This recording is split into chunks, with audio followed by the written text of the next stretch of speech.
Have you ever just stared at a map and wondered how in the world something as huge as the Himalayas even got there? I mean, this wasn't some slow, gentle process. No, it was a story of a continent-sized car crash, an incredible journey across an ancient ocean, and the birth of the highest mountains on our planet.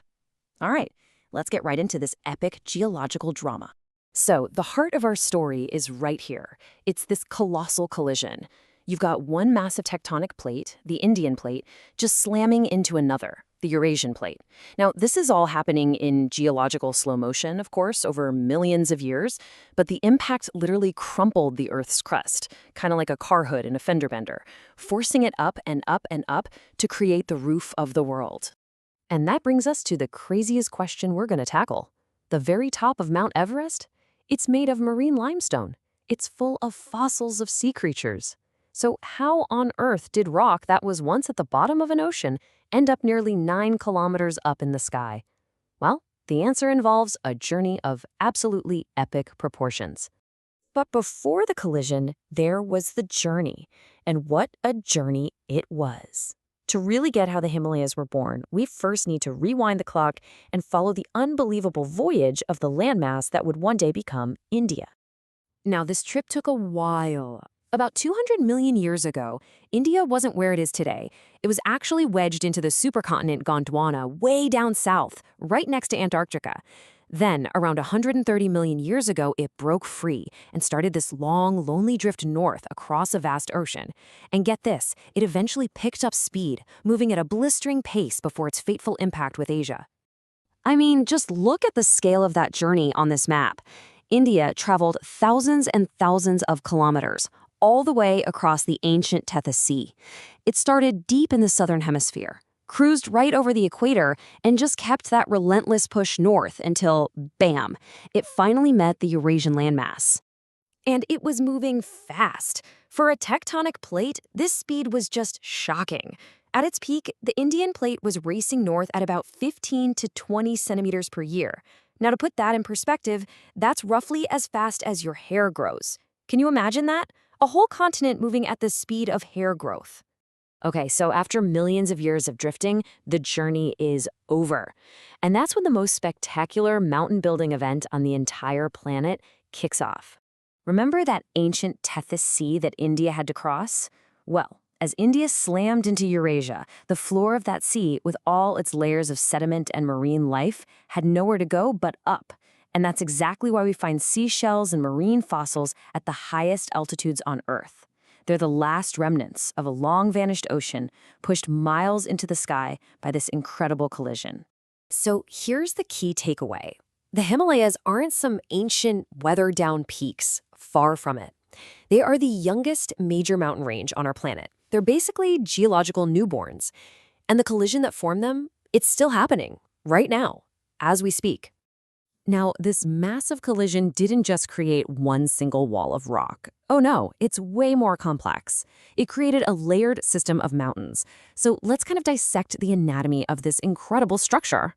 If you look at this cross-section, you can clearly see that the collision formed 3 distinct parallel ranges. Think of them like waves of rock, getting higher and higher as you move north. First, on the outside, you've got the low foothills, the Shiwaliks. In the middle, you find the lesser Himalayas. And then, forming the very spine of the range, you have the giants, the greater Himalayas, also called the Himadri. And you can really see the progression here. It's pretty logical. The outer Shiwaliks are the youngest and lowest, and they're made of pretty loose sediment, basically all the rubble that washed down from the bigger peaks. As you move inward to the lesser Himalayas, all the pressure from the collision has squished that rubble into much harder metamorphic rock. And finally, you hit the greater Himalayas, the core of the collision, formed from the incredibly hard, crystalline granite that makes up the highest peaks on Earth. And here's a really cool feature of those low-lying Shiwaliks. They have these unique, flat-bottomed valleys called duns. They were formed by rivers just dumping silt and gravel for ages. In an otherwise really rugged, sloping area, these flat, fertile valleys became these perfect spots for people to settle and farm. And the most famous one, of course, is Dehradun. But the thing is, the Himalayas aren't uniform. Not at all. If you travel along their 2,400-kilometer arc, you'll see a dramatic shift in landscape, climate, and even culture. So let's take a quick tour from west to east and see this amazing diversity for ourselves. First off, just look at the shape. The whole mountain range is this giant arc, right? But it's way wider in the west, about 400 kilometers wide in Kashmir, and it narrows down quite a bit as it curves to the east, shrinking to just 150 kilometers in Arunachal Pradesh. So starting our tour in the west in Kashmir, we find a land of extremes. You've got the cold, high-altitude desert of Ladakh, you have massive glaciers like Siachen, and these really unique soil deposits called karewas.